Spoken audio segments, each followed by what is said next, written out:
Cycling is my sport, and I've been doing it for about 7 years now. I love being out on the open roads, the freedom, racing, and trying my best. It challenges me, and I love that.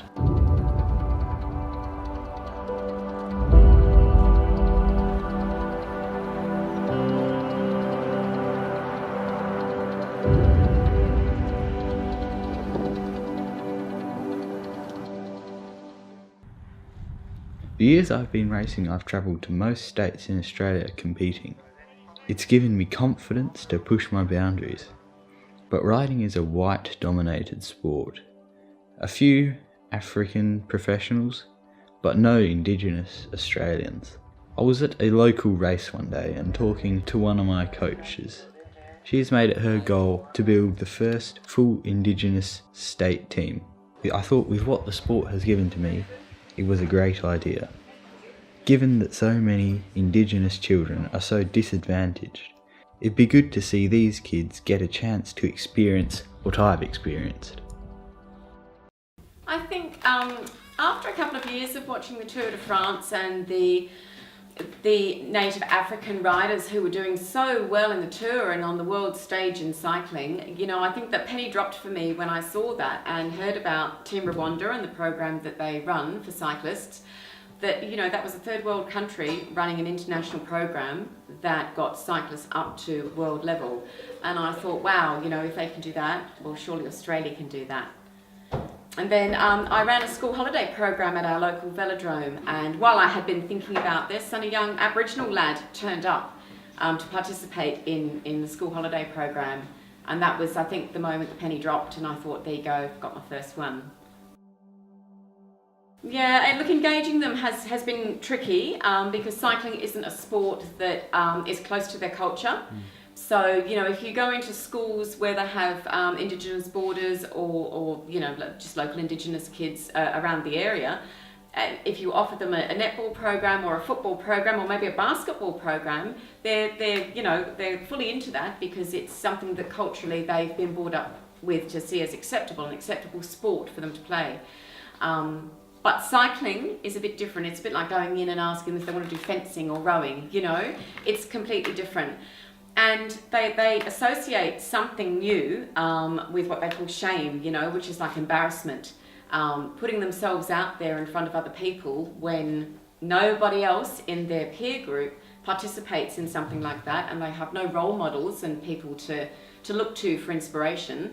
It was a hard gig to just say, come on kids, you like riding a bike? It's riding a bike, just at the next level. Biggest challenges were engaging the parents of the kids to get them to training. So the program is free, so we give them bikes, we give them kit, sometimes we would feed them, so everything was laid on for them, and all they had to do was actually turn up to a training session. And the kids were awesome and they were all keen, and certainly there was no issue with kids wanting to participate and come along to training or racing.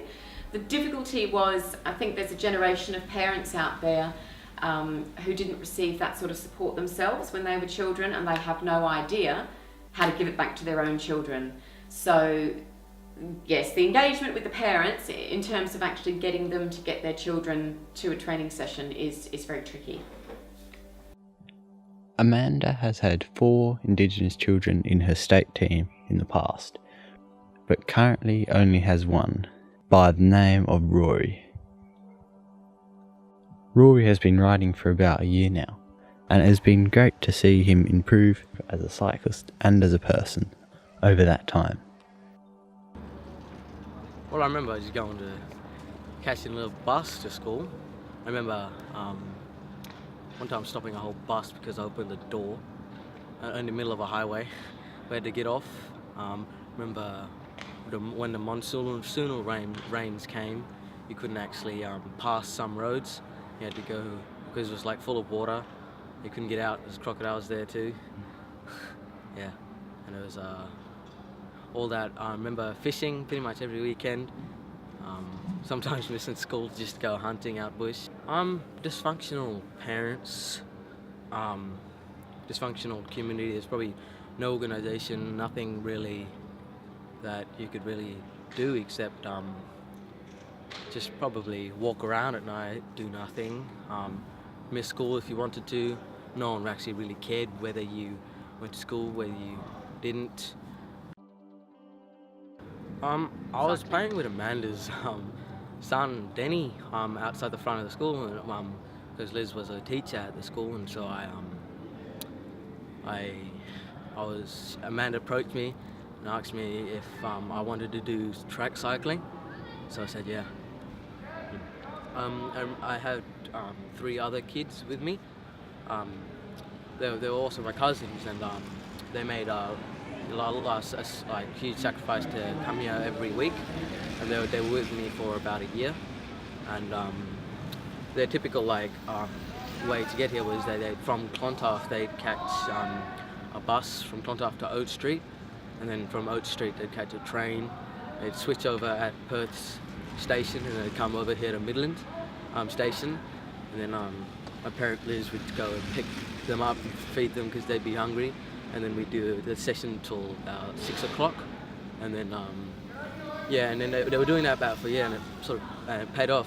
In the PYTT we got a bronze medal for a relay Italian pursuit, so yeah, it was pretty good. We a new different group of friends, really different group of friends. Probably a lot of stamina. Probably another one is experience. So I've been to South Australia, versed Malaysian kids, Chinese kids, confidence to actually do things in front of people, awesome people. I remember cycling gave me the confidence to actually perform in front of lots of people. Yeah, I really do think so, because I had 4 other kids with me, but they didn't end up doing it. But yeah, I really think it is. It's just suppose one of the big things that holds Indigenous kids back is shame. They think that everything they do, someone's going to judge them, and they're not scared of, as they say, white people saying stuff about them. It's their own cousins and things saying talking about you behind your back, and they don't really like that. But I just got over that, told them really to shut up and everything. I don't think I would have changed the avenues that I went down originally for the program. I think they were all part of the process that I had to follow to realise what would work and what wouldn't work. So I don't know if I would have changed that, because I think it was quite valuable to go through that and learn what I've learnt. In future, I think resources is the big key. So money and hands on deck. So at the moment, 3 or 4 kids that often participate in the program can get themselves to Midland train station. We have to send someone to Midland train station to pick them up, ferry them to the velodrome, take them back to Midland train station at the end, and then they get themselves home. So potentially transportation would be something that I would look at, and possibly looking at a group that's either all in one central location, that we can move backwards and forwards to a central location, or try and engage some more foster parents, perhaps locally, of Indigenous kids who might be a bit more on board with, with how our parents would transport us to and from our sporting training, because it's all part of our culture. But also getting out into the other sporting arenas and schools, and just showing that these kids that there is another opportunity. If they can't catch a ball or kick a ball, there is something else for those kids. Okay. Yeah. Everyone's some people have lended me glasses. Some people, Amanda lends me gloves. I have a whole shelf full. Amanda's gotten me this shirt, and then I also got sponsored from someone to. I got first when the velodrome was getting rebuilt. I got someone got me a road bike. It was a orange fluoro road bike, and I got this outfit that I'm wearing now. So it's pretty cool. Oh yeah, I did the design on the back of this here. Oh. Yeah, I'm not sure if you saw that, but yeah. Okay.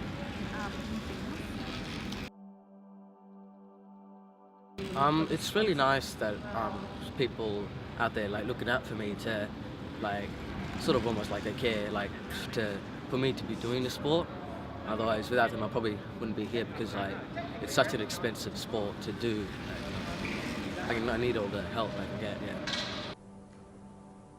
Sport has the power to change the world. It has the power to inspire. It has the power to unite people in a way that little else does. It speaks to youth in a language they understand. Sport can create hope where once there was only despair. It is more powerful than governments in breaking down racial barriers. It laughs in the face of all types of discrimination.